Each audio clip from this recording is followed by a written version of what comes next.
뉴스 속 깊숙한 이슈 들어보는 인터뷰 시간인데요. 오늘은 여당인 안철수 의원부터 연결해 보도록 하겠습니다. 국민의힘 안철수 의원 나와 계신가요? 예, 안녕하세요. 예, 의원님 안녕하세요. 예, 최근에요. 의원님 이름이 좀 거론이 됐었는데 예, 김경수 전 지사가 문재인 정부 때 당시 야권 정치인들에 대해서 입각을 제안했었다. 협치 차원에서 그 명단 중에 안철수 의원님 이름도 거론은 됐었거든요. 예. 그런데 이제 나중에 김경수 지사가 유승민 전 의원하고 심상정 전 의원에 대해서는 공식적인 입각 제안이 없었고 검토만 한 것이다. 그런데 이름을 제가 잘못 얘기해서 죄송하다라고 사과했는데 안철수 의원님 얘기는 없더라고요. 예. 김경수 전 지사한테 혹시 사과 받으셨습니까? 아니요. 그러니까 사실 제가 그 말 이렇게 언론 보도 통해 보면서 예. 드루킹 게이트 때문에 감옥에 다녀온 사람이 이제는 본인이 드루킹 역할을 해가지고 거짓말을 버뜨리고 있다. 저는 그렇게 생각합니다. 아 그래요? 예. 예, 사실 드루킹으로 저를 심하게 그렇게 공격을 해놓고는 예. 오히려 제게 앙심을 품고 진짜 적반하장이란 표현이 딱 어울리는 것 아닌가 이렇게 생각을 합니다. 예. 그래서 뭐 만약에 그렇다면 당사자인 문재인 대통령께서 직접 진실을 밝힐 차례다. 저는 그렇게 말씀드렸습니다. 자 그러면은 의원님은 당시에 저 문재인 정부에서 안철수 의원의 뭐 입각 이거를 검토를 했는지 이런 거 자체 아예 모르시는 거예요? 네, 아예 저는 뭐 아무런 이야기를 들은 바가 없습니다. 아 당시에요? 네. 그러니까 이제 지금도 그때 일에 대해서 사과 받으신 것도 없고 아무것도 들으신 게 없다는 건데 근데 김경수 전 지사 측이 이런 얘기를 하잖아요. 당시에 안철수 의원님 해외 나가 계셨잖아요. 예, 독일에. 그렇죠. 예. 예, 독일 뮌헨의 막스 플랑크 연구소 예. 연구원으로 있었습니다. 예, 그래서 김영환 지금 현 충북지사 통해서 입각 의견을 타진했는데 그 안내 주식 백지 신탁 문제로 입각이 쉽지 않다는 회신을 받았다 이렇게 밝히던데 아닌가요? 우선 김영환 충북지사께 그런 일이 있었는지 물어보면 금방 확인할 수 있지 않습니까? 아, 그렇죠. 예. 네, 저는 그래서 빨리 확인해 보시라. 우선 그 말씀 드리고 싶습니다. 예. 그 다음에 또 당시 제가 어디에 있고 그 연락처 모든 사람들이 알고 있었습니다. 예. 사실 그래서 한국에서 편지도 일반인들이 많이 저한테 줬습니다. 예. 그러니까 만약에 정말 의지가 있다면 거기 외교관도 많거든요. 예, 예. 민원이니까 외교관이나 아니면 전화번호도 있으니까 전화로 저와 연락하는데 아무런 문제가 없는 겁니다. 근데 뭐 제가 외국에 있으니까 연락이 힘들어서 뭐 김영환 지사님 통해서 물어보고 뭐 결국은 포기했다 뭐 이런 식의 이야기인데요. 그러면 사실 입각 의지가 전혀 없었다. 예. 그거 오히려 저는 증명한 거라고 생각합니다.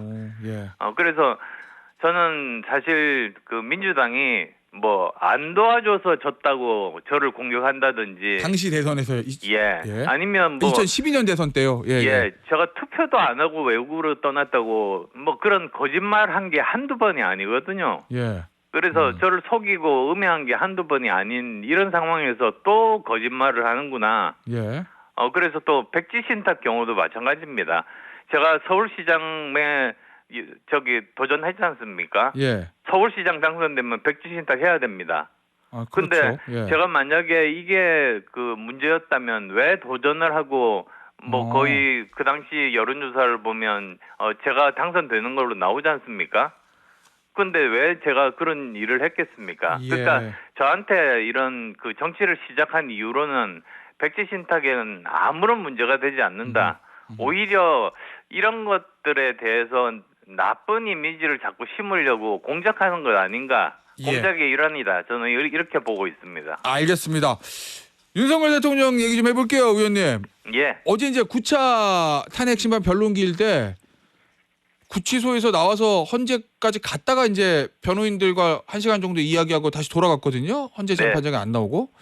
그거 혹시는 왜 그랬다고 생각하십니까? 저도 보시기에는. 사실 9차 탄핵 심판 변론을 전체를 다 보진 않고 띄엄띄엄 이렇게 봤는데요. 어제요. 예. 네, 보니까 확실하게 그 헌법재판소 탄핵 심판이 후반부에 접어든 것 같습니다. 어허. 그러니까 어제 변론만 하더라도 증인 신문은 없었고 지금까지 여러 가지 증거 조사하고 양측 주장 정리에 초점을 맞춘 그런 공판이었었습니다. 예, 그랬죠. 그러니까 정리 단계에 접어들었다고 사실은 볼 수 있죠. 그러니까 이 그 대통령께서도 9차 변론에는 증인 신문이나 이런 그 발언이 그런 순서가 없구나. 예. 그런 생각으로 구치소로 복귀한 것은 아닌가 이렇게 생각합니다. 본인에게 별 실익이 없을 거다. 뭐 이런 생각을 하셨을 수 있다는 건데. 예, 그렇습니다. 예, 의원님, 이게 지금 탄핵 심판이 이제 결과가 어떻게 될지는 뭐 아직은 뭐 알 수는 없지만 최근에 이 보수 진영 쪽에서 대통령 하야도 하나의 옵션이다 이런 얘기도 솔솔 나와요. 보수 언론, 뭐 조선일보 김영 칼럼이라든지 동아일보 김영 칼럼에서 그것도 하나의 선택지다 이런 얘기가 나오거든요. 권영세 비대위원장은 일고의 고려의 가치도 없다 이렇게 선을 걷고요. 요거는 어떻게 보십니까? 옵션으로.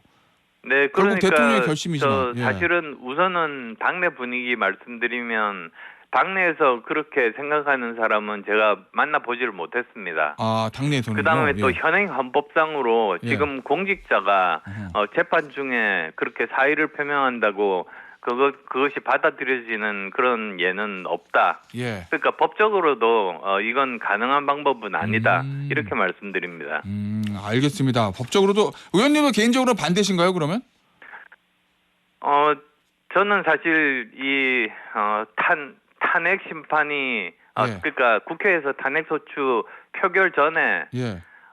저 대통령이 스스로 하야를 언제 하겠다고 일정을 밝히시고 예. 다음 대선을 언제 치르겠다 이렇게 그 질서 있는 퇴진을 하셨으면 예. 그게 더 좋은 방법이었겠다고 싶었는데 그렇게 말씀을 드렸습니다만 예. 본인께서 이제 하야하지 않겠다고 선언을 하셨죠. 예. 그러다 보니까 이제 여기까지 오게 된 겁니다. 알겠습니다. 저 권영세 비대위원장이요. 예. 의원님 그 비상계엄 당일에 있었던 일에 대해서 비상계엄은 잘못된 것은 맞는데 내가 당시에 그 현장에 있었더라면 해제 표결에 동참하지는 않았을 것이다. 왜? 여당 의원이기 때문에 대통령이 왜 비상계엄 했는지를 더 알아봤어야 된다. 당시 한동훈 대표는 성급했다. 뭐 이렇게 얘기했거든요. 예. 그 권영세 의원의 언급에 대해서는 의원님 어떤 생각을 가지고 계십니까? 저는 한마디로 부적절을 했다고 생각합니다. 아, 권영세 왜 그러냐면, 비대위원장이요? 예. 우리 당이 사실 지금 현재 뭐 탄핵이 안 될 수도 있겠지만 탄핵이 될 수도 있다. 이런 플랜 A, 플랜 B를 다 준비해야 되는 게 정당의 의무 아니겠습니까? 예. 근데 우리 당이 지금 권영세 그 비대위원장 말씀대로라면 예. 계엄을 옹호하는 정당으로 그렇게 비춰질 가능성이 있습니다. 오, 예. 근데 지금 사실 뭐 더 잘 아시겠습니다만 헌법 77조에 이렇게 나와 있는 대로 이 계엄이라는 게 원래 전시나 사변 또는 이에 준하는 국가 비상사태 때 선포할 수 있는 거거든요. 예. 그런데 그런 상황이 아니었지 않습니까? 예. 그러니까 정치적으로 어려운 그런 상황이면 물론 맞지만 그러면 정치적으로 노력해서 풀어야 되는 게 맞는 그런 상황이었습니다. 예.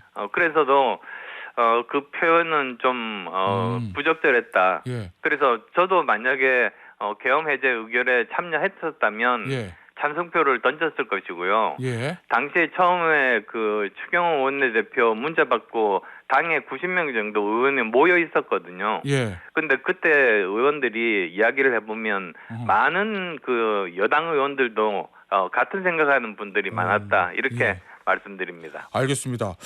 결국은 이제 플랜 A, 이제 플랜 B 말씀을 해 주셨는데 이 지도부 입장에서는 조기 대선 없다. 조기 대선은 조짜도 꺼내지 마라. 이렇게 얘기하잖아요. 예. 그런데 의원님 오늘 아침에 저희가 중앙일보 보니까 이런 기사가 있더라고요. 국민의힘이 지금 분위기가 낮에는 반탄 모드, 밤에는 조기 대선 모드. 이 얘기는 낮에는 탄핵 반대 뭐 이렇게 하지만 밤에는 저 물밑에서 조기 대선 준비한다 이런 얘기인데 실제 그렇습니까? 당 분위기가? 밤에는 어떤 일이 일어나는지 저는 지도부는 아니어서 예. 잘 모르겠습니다만, 예. 사실 큰 그런 단체일수록 뭐 또 기업도 대기업일수록 음. 어떤 중요한 일이 생기면 계획대로만 흘러가지 않을 수 있지 않습니까? 예. 그래서 원래 계획은 있지만 만약에 이 계획대로 흘러가지 않았을 때를 대비해서 항상 플랜 B를 준비합니다. 예. 정당도 정치도 마찬가지입니다. 그래서 저는 그게 일종의 의무라고 생각합니다. 의원님 혹시 조기 대선 준비하고 계세요? 저는 예. 이렇게 말씀드릴게요. 예. 제가 지금 만약에 조기 대선이 열린다면 예. 대선 후보군 중에서 유일한 현역 의원입니다. 그러네요. 네, 예. 그렇습니다. 그래서 제가 지금 하고 있는 예. 일 자체가 인공지능 특별위원장입니다. 예. 그래서 미래 먹거리 만들고 청년 일자리 만들고 그 일을 지금 국회에서 하고 있는 중이고요. 예. 그다음에 또 제가 소속된 것이 외교 통일 상임위입니다. 예. 그러니까 그걸 통해서 다른 나라들에 대해서 안심을 시키고 경제 협력에 문제가 없도록 하는 게 제가 맡은 일이죠. 예. 그리고 또 그런 제가 하고 있는 일들을 통해 가지고 그런 플랜 예. B도 저도 한쪽에서 준비하고 있어야 되지 않나 싶습니다. 그러니까 조기 대선이 열리면 의원님이 당을 위해서 기여하실 게 많긴 한 것 같긴 한데 의원님 자체가 출마하실지 아닐지는 아직 결정 못 하신 거예요, 그러면? 아니요, 플랜 B는 저 나름대로 준비하고 있습니다. 아, 사실 그러면- 지금 사실 대한민국이 더 예. 발전하느냐 가라앉느냐 결정짓는 중요한 시기 아닙니까? 예. 그러니까 이럴 때야말로 예. 정말 도덕적으로 아무 문제가 없고 예. 그리고 또 저 같으면 대통령직 인수위원장을 하면서 맞아요. 모든 부처로부터 후보들 중에 유일하게 국정 전반에 대해서 어허. 보고를 받고 인수 예. 보고서를 작성한 사람입니다. 이번에 만약에 조기 대선이 열린다면 예. 이 대통령직 인수위원회를 못 만듭니다. 바로 그 다음 맞아요. 날부터 예. 일을 시작해야 그래야 되는데 돼요. 예. 저는 이미 그 일을 해본 사람이기 때문에 예. 저는 인수위원회 없이 시작할 수 있는 알겠습니다. 사람이거든요. 예. 그러면 그래서 저 나름대로 이렇게 AI와 관련된 예. 산업들 발전시켜 가지고 미래 먹거리 만드는 방법 더 정교하게 지금 다듬고 있는 중입니다. 알겠습니다. 그러면 조기 대선 열리면 의원님은 출마하시는 걸로 제가 알겠습니다. 오늘 출마 선언하신 걸로요. 플랜 B를 준비하고 있다고 말씀드렸습니다. 예. 알겠습니다. 자, 그리고 여권의 또 한 명의 잠룡 한동훈 전 대표 이제 책 내고 정계 복귀 하겠다 예고했는데 의원님 지금 나올 시기가 아니다 이렇게 말씀하셨거든요. 그러면은 언제가 나올 시기라고 보세요? 아니면은 그게 이렇습니다. 예. 그러니까 지금 주위 사람들을 통해서 알려졌죠. 그렇죠. 그리고 이제 시기가 예. 2월 말에서 3월 초다 그랬는데 예. 저는 그 말을 들으면서 그때가 탄핵이 결정될 시기가 아닌데 예. 어중간한 시기에 그렇게 나오려고 하시는 거 아닌가 이런 생각을 했었고요. 예. 그 다음에 또 계속 정치를 하실 생각이라면 예. 좀 더 긴 호흡으로 계획을 세우면 좋겠다고 그렇게 생각해서 드린 말씀입니다.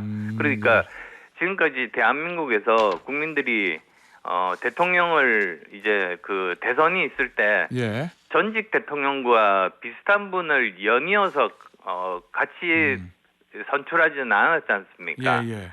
그러니까 같이 연이어서 같은 검사 출신의 대통령을 다음 대통령으로 선택하기는 어려우니까 예. 좀 더 긴 호흡으로 이렇게 바라보면 좋겠다 그런 뜻에서 드린 말씀입니다. 알겠습니다. 의원님 이재명 대표 이야기 좀 해볼게요. 어제 이제 진보 진영 유튜브에 출연해서 이렇게 얘기를 했습니다. 우리는 진보가 아니다. 사실 중도 보수 정도의 포지션을 실제로 갖고 있다. 진보 진영은 새롭게 구축돼야 한다. 우클릭이 아니라 원래 우리 자리다. 이렇게 얘기했거든요. 어떻게 보세요, 이재명 대표 이야기요? 그러니까 저는 요즘 와서 더 심해지는 것 같습니다. 증상이 뭐요? 어떤 증상이냐면 예. 말 바꾸기 증상이 더 심해집니다. 그러니까 52시간 받겠다고 해놓고 안 받았지 않습니까? 예. 전 국민 돈 지급 안 하겠다고 해놓고 또 한다고 또 하지 않았습니까?